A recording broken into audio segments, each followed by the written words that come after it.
pesco el celular para ver si había pasado algo y me encuentro con una declaración del gobierno venezolano. Dije, ¿esto qué es? Rechazando el ataque, ¿ah? ¿Qué está pasando? 4:30 de la mañana. Me fui entonces, prendí CNN y ahí está, ahí me enchufé.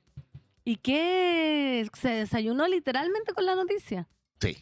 O sea, esto da para mucho, mucho, mucho, mucho, pero ya tenemos 48, 72 horas después y hay mucha lección, hay mucha incertidumbre, hay mucha falta de información, pero voy a partir por el final. A ver, sí, porque no. Usted como profesor de Por el historia final, que también tenemos muchas ganas de saber qué es opina. dramático porque yo creo que se acabó toda esta retórica del derecho internacional y lo que tenemos, hemos vuelto como 200 años para atrás. 200. 202 con la doctrina Monroe, pero, a ver, 125 con el presidente Teodoro Roosevelt, el que sacó a Estados Unidos hacia el Caribe y hacia Centroamérica, que aplicó la política que él llamaba el Big Stick, el gran garrote. Y lo que tenemos hoy día, y perdonen la franqueza, lo que tenemos hoy día es un poder militar impresionante en manos de un extrema derecha, Trump, que se siente dueño del mundo, hace y dice lo que quiere y solo le tiene temor a dos países. Pero no por buena onda, le tiene temor porque esos dos países tienen fuerza. De armas. Fuerza, Rusia y China. El resto estamos a disposición de la voluntad, la audacia de Mr. Trump. No hay límite. Y este hombre tiene una ventaja, sí, fíjate, que dice lo que piensa. Trump. Y en consecuencia, cuando yo después la leí traducida, ¿no? La extensa conferencia de prensa donde no hay ninguna inhibición, cero. Colocamos a esta ciudadana Rodríguez, tiene que hacer lo que nosotros le decimos que tenga que hacer. Hoy día aparecen los diarios diciéndole el momentito, muchacha, no se me ponga chúcara porque le puede ir peor que Maduro. Así. Sin pelos en la lengua.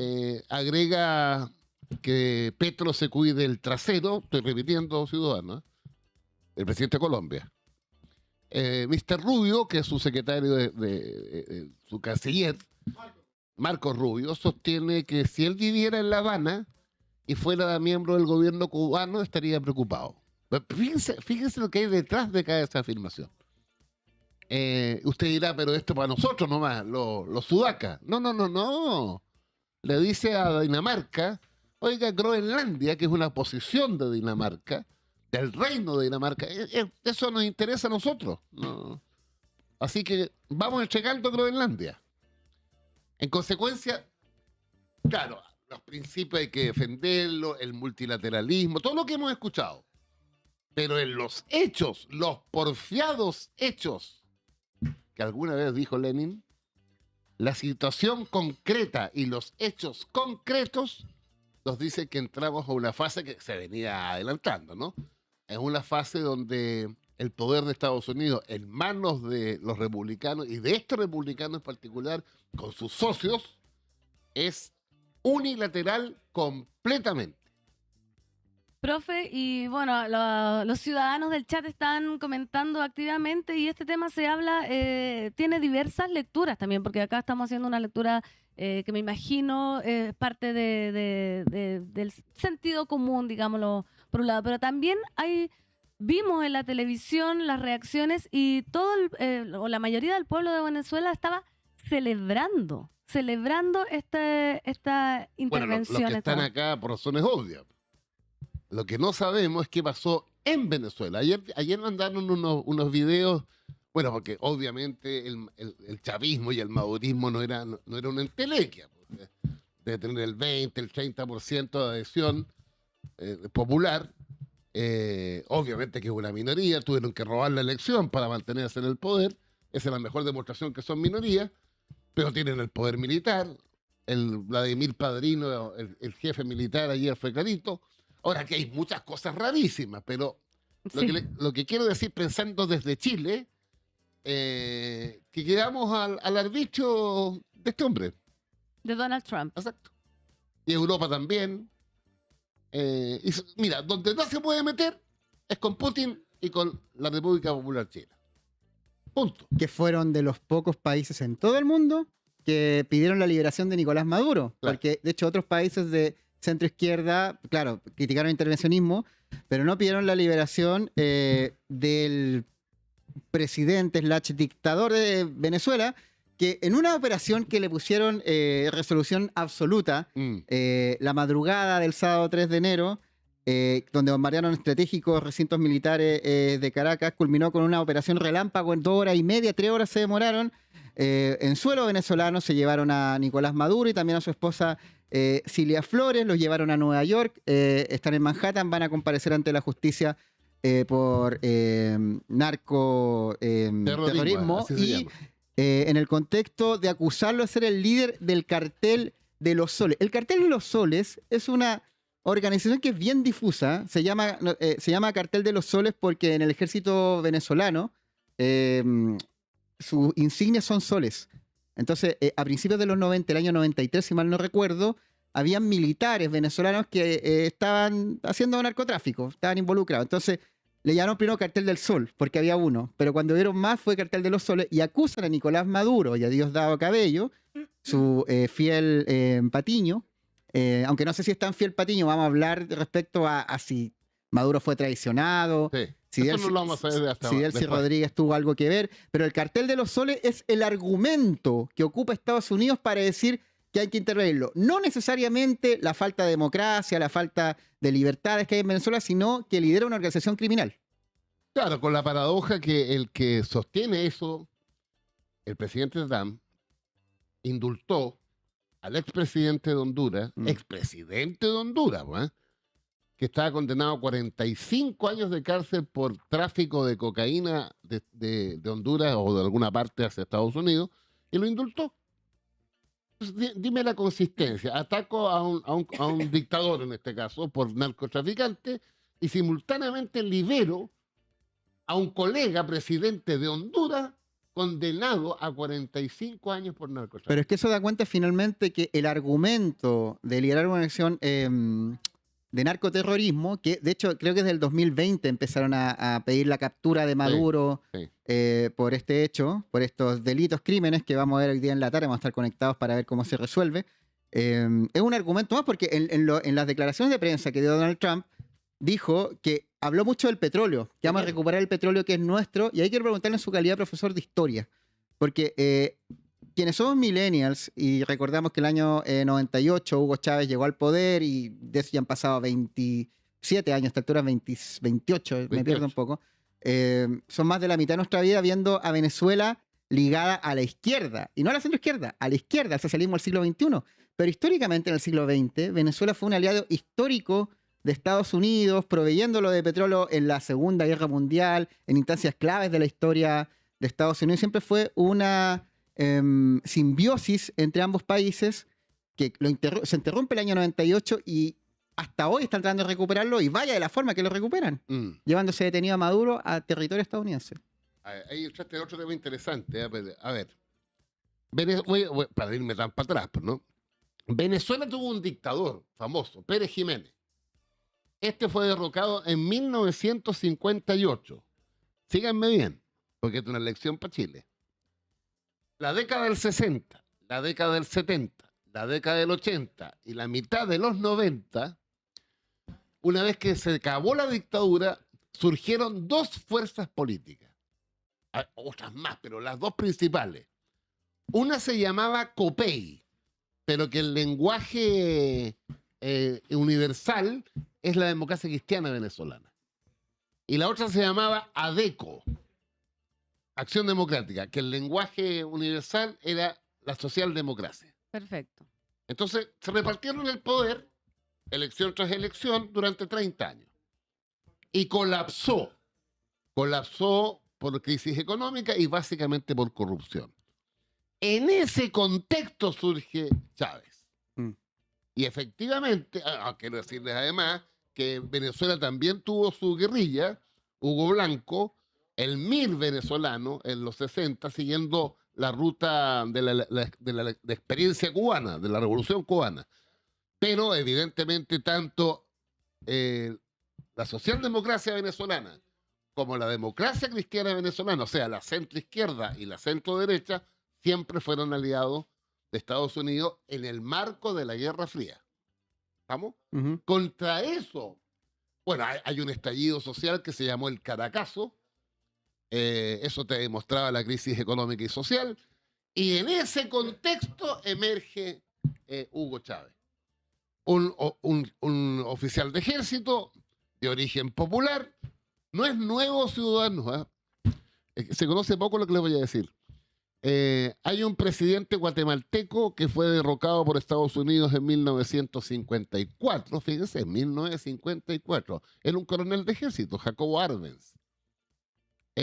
Hay otro militar que está en una cuasi guerra civil en República Dominicana y Estados Unidos interviene con los infantes de Marina. El líder y creador del Frente Amplio Uruguayo es un coronel de ejército en retiro, Líber Sereñi. Velasco Alvarado, general peruano, un populista de izquierda. Juan José Torres, general boliviano, destituido también por la CIA de los Estados Unidos en el año 71. Entonces, este Chávez, que tiene una retórica de izquierda, conduce el país por décadas, va ganando las elecciones y arrasa las elecciones hasta que le viene el síndrome del dictador, de empezar a arreglar las elecciones para seguir cascando. ¿Vamos? Y cuando muere de cáncer, ya tiene designado al heredero, que es Maduro. Y no Diosdado. No, Diosdado. De hecho, Claro. ellos tienen una relación un poco de free enemies, que es un concepto gringo que dice amigos enemigos. Como que no están cercanas, han tenido sus ires y venires. Pero, profe, yo lo quiero llevar más atrás, ¿Ya? porque a comienzos del siglo XX, que quiero hacer el recuento, la historia ya algo hasta llegar a Chávez, que usted ya llegó, hasta llegar a Maduro, que usted también llegó, y hasta llegar hasta cuando lo capturan y se lo llevan a Nueva York. Esto es la historia pasando en tiempo real. Mientras tú celebrabas tu cumpleaños. Claro, estaba pasando yo me todo suspendí eso. un poco de esto para celebrar, Sí. pero lo relevante, profe, es que al comienzo del siglo XX hubo una crisis por deudas impagas que derivó en una intervención naval europea y en un giro decisivo de la política exterior de Estados Unidos hacia América Latina, con Venezuela como escenario central del conflicto. Más de un siglo después, el enfrentamiento intelectual entre Caracas y Washington presenta paralelos llamativos, que son la retórica antiimperialista, que vuelve el concepto antiimperialista, que es un concepto que uno lo cataloga de setentero, pero en realidad el imperialismo, los imperialismos Cada vez más vigente. han estado operando siempre. No solo el estadounidense, el chino, el El ruso, El soviético en su minuto. el soviético, el europeo, el español, el británico, el portugués, el romano, y así podemos irnos hasta... Claro. Nunca no ha habido imperio en la historia de la humanidad. Siempre Así han es. habido imperios. Entonces, ser antiimperialista es una postura que ha existido en toda la historia de la humanidad. Pero tanto en 1902 como en la actualidad, Venezuela ha sido objeto de presiones externas que combinan sanciones económicas, demostraciones de fuerza y disputas por la hegemonía regional. Ese fue en el tiempo de Cipriano Castro. Y hay una gran crisis internacional que a Cipriano Castro le decían el león de los Andes, cuyo mando estuvo marcado por una actitud desafiante frente a potencias extranjeras. Y ante el incumplimiento del pago de deudas, Alemania, Reino Unido e Italia aplicaron la llamada diplomacia de cañoneras, Exactamente. bloqueando puertos venezolanos para forzar el cobro. Y ahí Cipriano Castro utilizó un discurso nacionalista y antiimperialista, presentándose como defensor de la soberanía frente a las élites locales y los intereses extranjeros. Y es ahí donde nace la hermandad estadounidense-venezolana, con Theodore Roosevelt reaccionando al temor de una expansión alemana en el Caribe y ordenando ahí el apañe a Venezuela. Claro, lo que pasa es que tiene que, en ese contexto, mira, Estados Unidos se consolida durante el siglo XIX hacia adentro, matando apaches, sioux, comanches hacia el oeste, comprándole a Francia la Luisiana, Ujú. a España Florida, a Rusia en 1905 Alaska, quitándole un tercio del territorio a México, un tercio a través de 2 guerras, un tercio del territorio. Yo le digo, mira, ¿han cachado por qué se llama San Francisco? ¿Por qué se llama Nuevo México? ¿Por qué se llama Los Ángeles? ¿Por qué se llama Sacramento? Todos son mexicanos. Ujú. No cambiaron el nombre, quedaron ahí. Bueno, cuando se consolida y la guerra civil norteamericana permite que triunfe el capitalismo industrial por sobre la economía de plantación, el sur, la esclavitud. A fines del siglo XIX, Estados Unidos está en condiciones de aplicar la doctrina Monroe. América para los americanos. Hago un paréntesis, ciudadano. Digo, Portales no es santo de mi devoción, bajo ninguna circunstancia. Pero por favor, busquen la carta donde él le escribe a su socio, fíjense el año, 1822. Repito, 1822. Ni que Diego Portales hubiera sido Zulma. Escúchenme. Le dice que estos gringos, con la doctrina Monroe, le dice a sus amigos, oye, no les creamos nada. En una de esas, estos tipos dicen que América para los americanos es para ellos. Mira. Y le dice, no les creamos nada porque estos compadres hoy día nos llenan de diplomacia, pero no pusieron un solo hombre ni una sola bala para la independencia de América Latina. Un Mira, visionario. 1822, muchachos. Portales. No es de mi devoción, hizo otras cosas tremendas, en mi opinión. Bueno, entonces, ¿cuál es la primera demostración de que Estados Unidos sale hacia su patio trasero inmediato? El Caribe. ¿Pero dónde se mete? Ayuda a los cubanos, a Martí, a liberarse de los españoles. Incluso ustedes saben que el detonante de esa guerra fue que explotó un barco, el Mayflower, en la bahía de Cuba. Bueno, se libera Cuba. Pero en 1903, 5 años después de la independencia de Cuba, un senador, Platt, logra meter en la Constitución cubana la enmienda Platt, que decía, parecido a lo que pasa ahora, oiga, usted puede hacer lo que quiere, pero si quiere cambiar la Constitución, me consulta a mí, a Estados Unidos. Ahí está Theodore Roosevelt, por eso me acordé, la política del garrote. Y después, olvídense, en los primeros 30 años del siglo XX, Estados Unidos es dueño y señor del Caribe y Centroamérica. Profe, quiero hacer un apunte, lo de América para los americanos, porque la semántica de esos dos conceptos es clave. Porque América, pensándolo como el continente americano, pero cuando dice para los americanos, es para los ellos, gringos. po. No es como el americano los que vivimos en el continente americano, Bueno, sino para los americanos, porque ellos se autoconsideran como de esa gringos. frase es la que sospecha Portales. Claro, porque no es como América para los habitantes No. del norte, centro y sur, sino América para los estadounidenses. Y fíjate, entonces viene la ocupación de Haití, de República Dominicana. Pero fíjense, no quiero latearlo, pero para que cachen, Dale nomás. termina la Segunda Guerra Mundial. Estados Unidos logra que todos los países, salvo Argentina de Perón, le declare la guerra al eje. Chile se resiste. Juan Antonio Ríos, presidente, finalmente se rinde. No declara la guerra, pero rompe relaciones en enero de 1943. Acuérdate que la declara cuando ya había terminado la guerra. No, nosotros le declaramos la guerra a Japón. Pero cuando ya se había terminado la guerra. No, en abril de 1945. La guerra terminó en Japón en septiembre, en agosto. Y quiero decirle, ciudadanos, que los japoneses no se enteraron de que le declaramos la guerra. Y firmamos la paz en 1951. ¿Cachan? Y a propósito de analogías con lo que está pasando en Venezuela, cuando MacArthur, el general que se tomó Japón después de Hiroshima y Nagasaki, administró a Japón, escúchenme, 10 años. Japón tuvo administrado por los norteamericanos con la cabeza del general MacArthur 10 años. Estados Unidos se retiró de Japón en 1955. O sea, el modelo de protectorado existe. Ahora, lo más parecido, para no latearlos con otros datos, ¿no? Estados Unidos intervino en 1954 en Guatemala, golpe de Estado. 1965, República Dominicana. 1964, Joe Goulart derrocado en Brasil, golpe militar, dictadura por 20 años.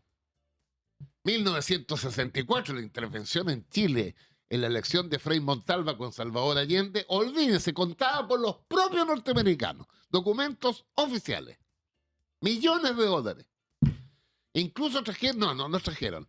Hicieron hablar a la hermana de Fidel Castro, Juana Castro, que no podía ver a su hermano, que estaba en Miami, hicieron una cadena de radios la semana anterior a la elección del 4 de septiembre de 1964, donde esta mujer le decía a la mujer chilena: vote por Frei, porque si vota por Allende es como votar por mi hermano, que es un chucho de su madre.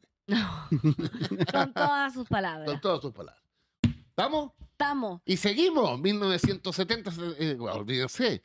Y seguimos, 1973, Estados Unidos interviniendo cuando Bordaberry, el presidente uruguayo, se pone de acuerdo con los militares y dictadura uruguaya. Y 1976, Videla en Argentina. Y 1983, Estados Unidos invade Grenada, una isla de este porte, pero era aliado de Cuba. Y 1989, miren qué parecido. Sacan a Noriega y hoy día está preso o se murió preso. ¿Qué tal? Profesor. Nada nuevo bajo el sol, ciudadano. Sistemático. Pero quiero, para no latearlo. No, pero sí Pero estamos mira, el escuchando. caso de Guatemala es muy parecido a esto, dada la franqueza de Mr. Trump. Guatemala es elegido Jacobo Arbenz, un izquierdista no ideológico, pero sí tuvo una medida: la reforma agraria. Pero la reforma agraria en Guatemala afectaba no a los Larraín de Chile, afectaba a la United Fruit, el plátano. Sí. ¿Qué creen ustedes que hizo la United Fruit? Golpeó las puertas y dijo: esto no puede ser. Y Arbenz cometió un error. Le quiso comprar armas a Checoslovaquia, que en ese minuto era un país del socialismo real de Europa oriental. Ese fue el argumento para esto. En consecuencia, es increíble, en consecuencia, viene el golpe de Estado. El embajador norteamericano en Ciudad de Guatemala el día del golpe se pasea armado arriba de un jeep del ejército guatemalteco. Sube el coronel Castillo Armas. ¿Qué creen ustedes que fue la primera medida de Castillo Armas? Derogar la reforma agraria. Parecido, ¿no? Profe, esta situación ha desatado muchas preguntas acá en Chile y el mundo, y nosotros tenemos también una pregunta para los turninos y las turninas, la turno pregunta del día, que tiene que ver con esta situación de Venezuela que estamos comentando con el profesor Francisco Vidal. Nicolás Maduro, ¿negoció con Estados Unidos o fue traicionado? ¿Qué creen ustedes? Mándenos sus audios al más 569-97468. Estaremos escuchando sus audios. Profe, ¿se tiene que retirar? Sí. Denos un segundo. Denos un segundo. Solo Segundo. respóndanos la pregunta que está en pantalla, La que turno nuestro pregunta. público puede responder al más 569-97468. ¿Maduro negoció con Estados Unidos o fue traicionado incluso por su círculo cercano?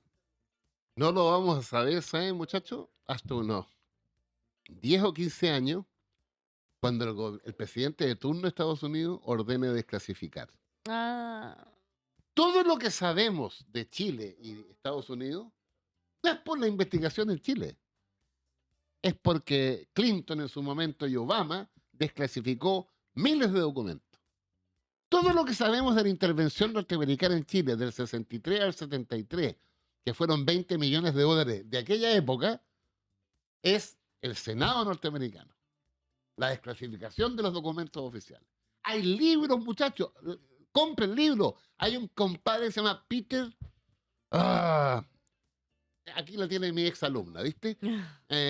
Peter Conbrook, que es un ciudadano gringo que se dedicó a hacer libros a partir de los documentos clasificados. Yo lo tengo todo y me lo he leído todo y le decía a mis alumnos que lo lean. Pero bueno, me tengo que ir. Solo dígame, yo sé que se tiene que ir. Solo dígame, quiero su opinión, porque lo vean la mía, de usted. Yo creo que sí fue traicionado, creo que Delcy Rodríguez, su texto ante la prensa es: dennos señales de vida de Maduro, pero tampoco pide su liberación. Después, Al día siguiente la pide. sí, la pide, pero de una manera más o Pero menos. al día subsiguiente escucha a Trump. ¿Qué le dice Trump?